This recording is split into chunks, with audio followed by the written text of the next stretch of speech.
ઓમ શ્રી ગણેશાય નમઃ. જય શ્રી કૃષ્ણ.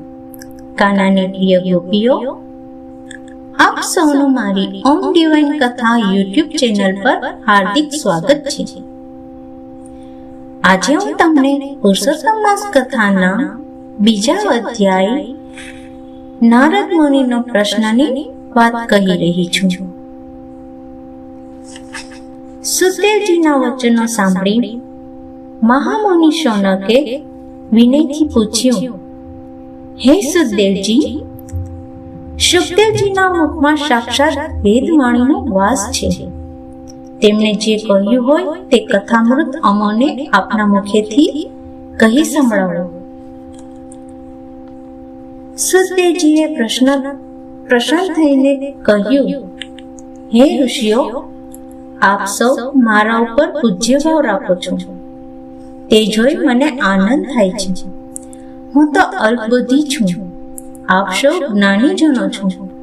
આપના સત્સંગથી મારા મનમાં ઉત્સાહ ઉત્પન્ન થયો છે, તેથી હું વેદવ્યાસને મુખેથી સાંભળેલી કથા કહી સંભળાવું છું. એકવાર નારદજી ગંગા તીરે આવેલા નર નારાયણના આશ્રમમાં પધાર્યા. તેમણે નારાયણને નમસ્કાર કરીને કહ્યું, હે ભગવાન, આપ ભૂત, ભવિષ્ય અને ભવન ત્રણેય કાળના જાણનારા છો. સર્વ સમર્થ હોવા છતાં તપ કરીને લોકોને સંયમ અને કષ્ટ સહન કરવાનો બોધ આપો છો.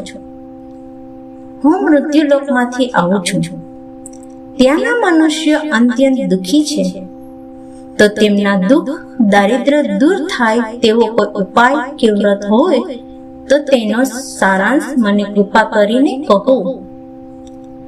નારદજીનો પ્રશ્ન સાંભળી ભગવાન નારાયણે સ્મિત કરીને કહ્યું, હે નારદ, તમે જગતના કલ્યાણ માટે પ્રશ્ન કર્યો છે, તેથી મને આનંદ થયો છે. વ્રજ વિહારી બંસીધર ભગવાન શ્રી કૃષ્ણની પવિત્ર લીલાઓનું શ્રવણ કરવું એ જ સર્વશ્રેષ્ઠ માર્ગ છે. તેથી હું તમને પાવન પુરુષોત્તમ માસની કથા કહી સંભળાવું છું.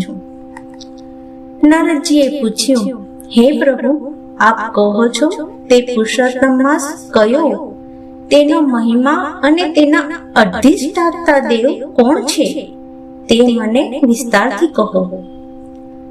સુત પુરાણી બોલ્યા, હે મુનિઓ, નારદજીના પ્રશ્નો ઉત્તર આપતા ભગવાન નારાયણે કહ્યું, હે નારદ, પુરુષોત્તમ માસ એ અધિક માસનું નામ છે. તેમના અધિષ્ઠાતા દેવ સાક્ષાત પુરુષોત્તમ ભગવાન છે.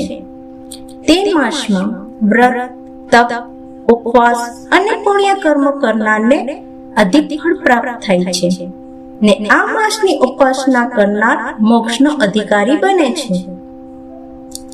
સુત પુરાણી બોલ્યા, હે મુનિજનો, તે પછી ભગવાન નારદજીને મૃત્યુલોકના માનવીઓ ઉપર કૃપા કરીને પુરુષોત્તમ માસનું મહાત્મ્ય કહેવા લાગ્યા.